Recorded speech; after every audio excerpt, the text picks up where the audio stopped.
wabarakatuh. Perkenalkan, saya Warlia dari SDN 2 Lemahjaya, CGP Angkatan 10 dari Kabupaten Banjarnegara, Jawa Tengah. Untuk kali ini saya akan melakukan kegiatan praobservasi aksi nyata modul 2.3 dengan rekan sejawat saya. Ya, perkenalkan, nama saya Septi Nurul Adina, saya mengajar di kelas 3. Ya, terima kasih Bu Dina. Langsung saja saya akan melakukan praobservasi dengan teman sejawat saya, Bu Dina. Mari kita saksikan. Assalamualaikum Bu Dina. Waalaikumsalam warahmatullahi wabarakatuh. Apa kabar Bu Dina hari ini? Alhamdulillah baik. Buat gimana kabarnya? Alhamdulillah baik juga Bu. Ya. Jadi begini Bu Dina, untuk hari ini kita akan melakukan kegiatan praobservasi ya. Jadi sebelumnya saya akan menyampaikan tujuan dari kegiatan ini, yaitu tujuan supervisi kali ini yaitu untuk mengembangkan diri kita sebagai seorang pendidik. Kira-kira kelas mana yang akan diajar oleh Bu Dina untuk melakukan kegiatan supervisi ini? Untuk kelasnya kita memakai kelas 3 saja karena saya mengajarnya di kelas 3. Oke. Lalu kira-kira kapan kita akan melaksanakan kegiatan observasinya Bu? Untuk kegiatannya bisa dilakukan pada hari Kamis tanggal 22 Agustus 2013. Oke, baik Bu. Berarti kita sepakat ya akan melaksanakan tanggal 22 Agustus. Sepakat. Oke. Lalu tujuan apa yang ingin Bu Dina capai dalam kegiatan supervisor ini? Untuk tujuannya yaitu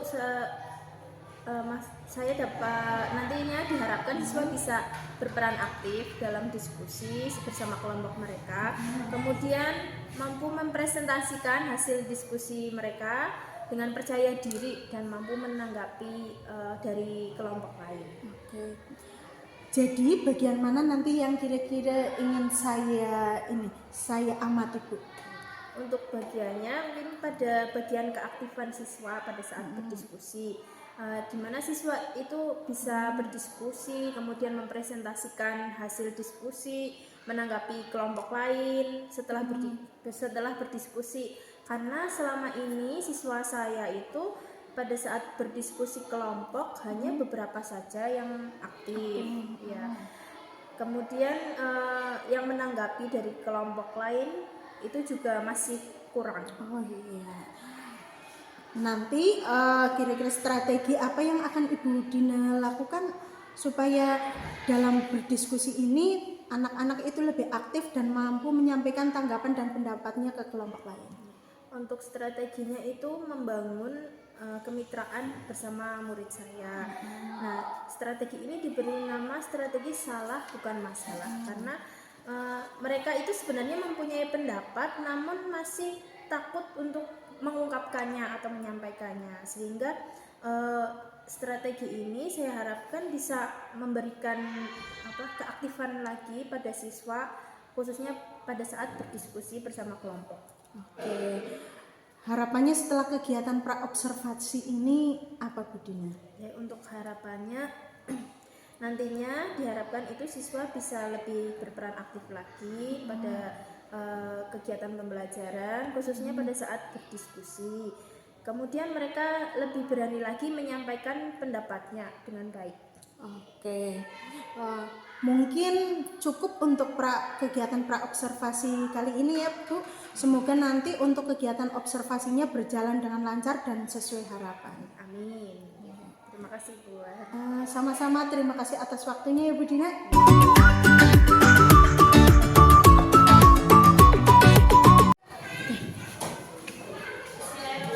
Assalamualaikum warahmatullahi wabarakatuh.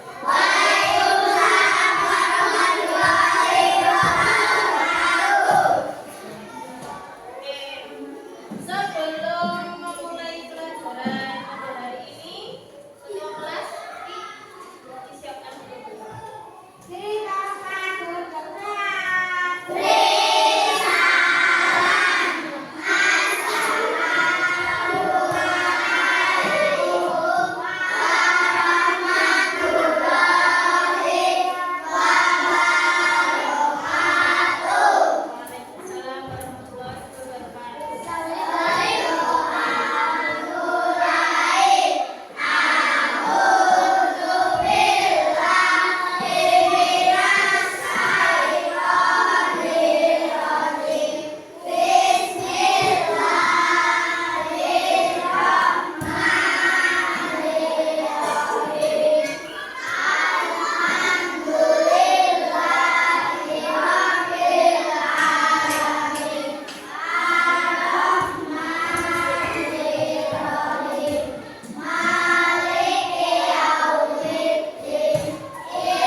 Friends, today we're going to meet a group of living beings that I absolutely love. Today we're going to explore the animal kingdom.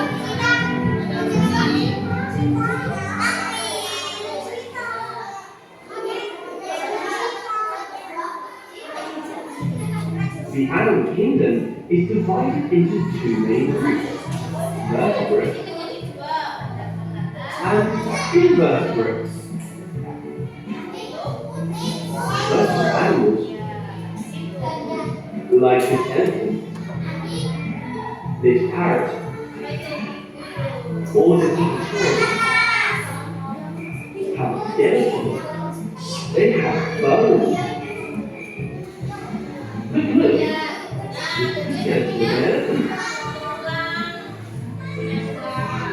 This is the skeleton of a frog. And this is the skeleton of a fish. Invertebrate animals, however, have no bones. They still have an internal skeleton, like an ant, or this slow snail. Within the group of vertebrate animals are mammals, like these horses. Birds, like our friend the parrot. Reptiles, like our scarecrow, which is a kind of lizard. Fish, like this big shark. And amphibians, like this little jumping frog. Remember, there are 5 types of animals that have bones. There are 5 types.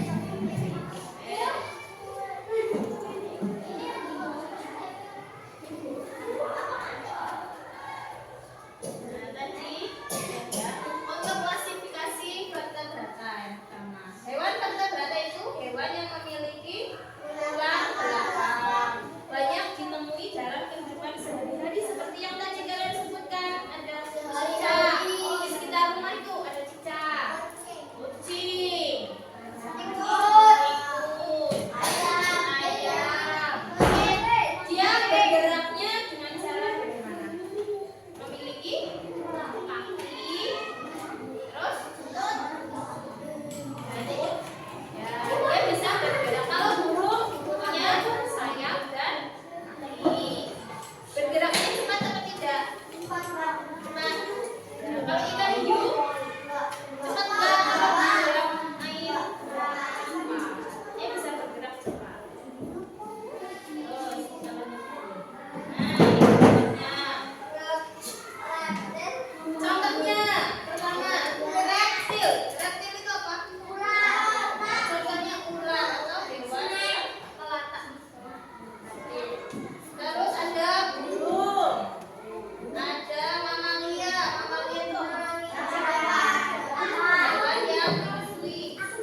invertebrata. Halo teman-teman, begitu sebagian maupun seluruh tubuh. Kita melakukan banyak gerakan setiap harinya, mulai dari menulis, memegang benda, berjalan, berlari, dan sebagainya. Alat gerak manusia dan hewan punya kesamaan. Secara umum, alat gerak dibagi menjadi dua, yaitu alat gerak pasif dan alat gerak aktif. Alat gerak pasif adalah tulang. Disebut alat gerak pasif karena tulang tidak bisa bergerak sendiri. Sementara alat gerak aktif adalah otot. Otot disebut alat gerak aktif karena bisa menggerakkan tulang. Hewan vertebrata dan hewan invertebrata. Berdasarkan alat geraknya, hewan dibagi menjadi dua jenis, yaitu vertebrata dan invertebrata. Hewan vertebrata adalah hewan yang punya tulang belakang. Contohnya kucing, kuda, buaya, ikan, hiu, katak, dan berbagai jenis burung. Sedangkan hewan invertebrata adalah hewan yang tidak punya tulang belakang. Misalnya tikus, bintang laut, laba-laba, capung, gurita, cacing, lintah, dan lain-lain. Hewan vertebrata dan cara geraknya. Walaupun sama-sama punya tulang belakang, ternyata cara gerak hewan vertebrata berbeda-beda loh. Contohnya kucing berjalan menggunakan kakinya, sementara buaya bergerak dengan menempelkan perutnya di tanah atau mata.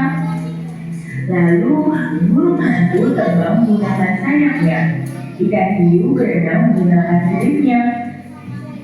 Ada juga hewan ternak yang melompat dengan menggunakan kakinya. Hewan invertebrata dan cara geraknya. Sama seperti hewan vertebrata, cara gerak hewan invertebrata juga ternyata berbeda-beda. Laba-laba berjalan menggunakan 8 kakinya, sementara siput bergerak menggunakan 4 perutnya. Lalu capung terbang menggunakan sayapnya, gurita bergerak menggunakan tentakelnya. Ada juga bintang laut bergerak menggunakan ampula di kaki sabuknya.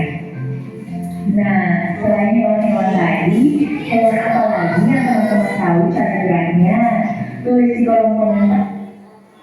Berarti ada hewan yang bergeraknya itu caranya berbeda-beda.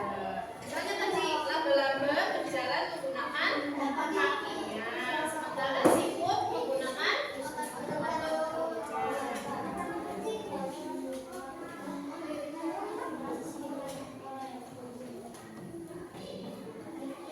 Nah, sekarang kalian bisa membuka bukaan kertasnya. Halaman 5. Ya,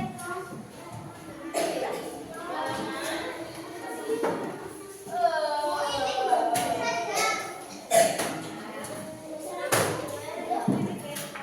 halaman 5.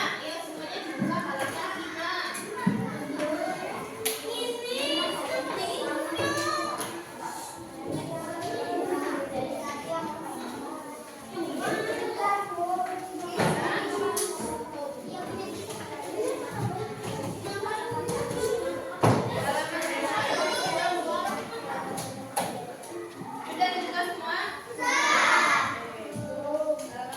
Itu ada tentang hewan invertebrata dan vertebrata. Coba dibaca dulu. Dibaca dulu.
tidak, teman-teman? Betul. Lanjut nomor 2. Hewan ini vertebrata, hewan yang tidak memiliki tulang belakang. Betul atau salah? Halo teman-teman. Oke. Sebutkan 3 hewan yang termasuk golongan vertebrata, seperti kucing, gajah, dan belut. Kucing, gajah, dan belut contoh hewan vertebrata. Betul atau tidak? Betul. Karena punya tulang belakang. 4. Sebutkan 3 contoh hewan yang tidak memiliki tulang belakang, seperti siput, kerang, dan ubur-ubur. Siput, kerang, dan betul atau tidak? Betul. Berarti betul semua. Kita kasih tepuk tangan.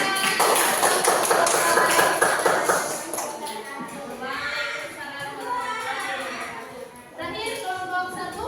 Ayam, 2, 3,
Assalamualaikum Mbak Dina.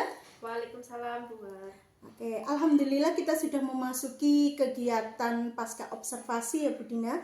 Namun sebelumnya Bu Dina, apa kabarnya hari ini?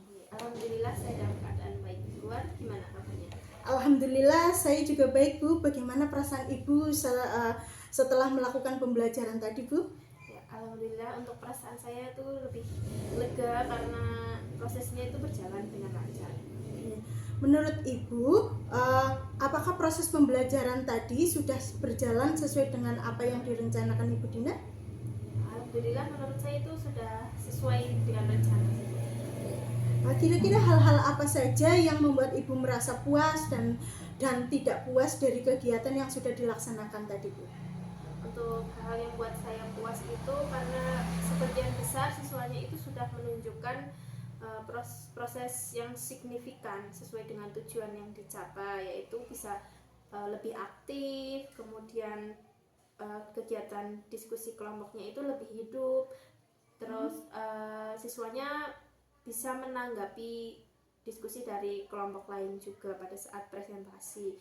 Untuk hal yang membuat saya tidak puas itu ada yang siswanya itu belum aktif seperti yang saya harapkan. Misalnya masih bermain sendiri atau mengganggu teman yang lain. Mungkin karena mereka memiliki gaya belajar yang berbeda dari temannya. Betul. Lalu dari pengamatan Ibu Dina sendiri, bagaimana ketercapaian kompetensi siswa tadi Bu? Ya, untuk ketercapaian siswa itu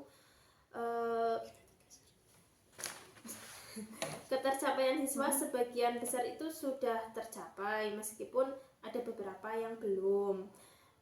Itu mungkin karena saya belum memahami karakteristik mereka. Karena mereka beragam Ya, mungkin ya Bu ya. beda. Apa yang menjadi kesulitan siswa selama proses pembelajaran tadi Bu? Untuk kesulitan siswa saat pembelajaran itu mungkin lebih membutuhkan alat peraga lagi ya, untuk meningkatkan pemahaman mereka. Jadi kalau dia lihat alat peraga yang real di situ, mungkin bisa lebih cepat menangkap Lebih pembelajaran. menarik lagi ya Bu ya. Menarik. Kalau kesulitan dari Bu Dina sendiri apa Bu?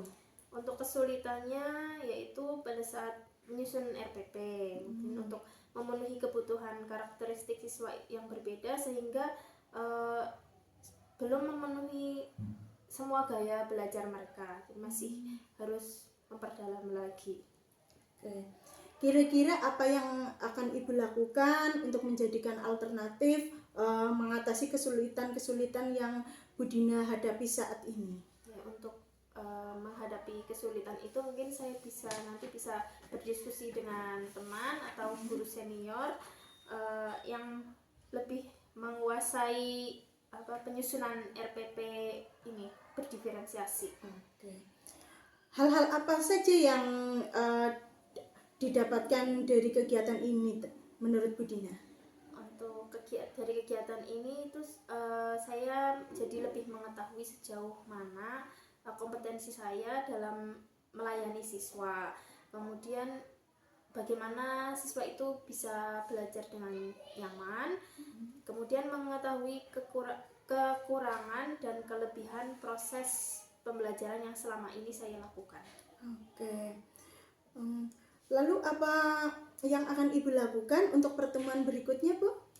Untuk pertemuan berikutnya mungkin saya lebih mempersiapkan diri lagi supaya pembelajarannya itu lebih baik. Kemudian membuat RPP berdiferensiasi karena masih kesulitan juga. Oke.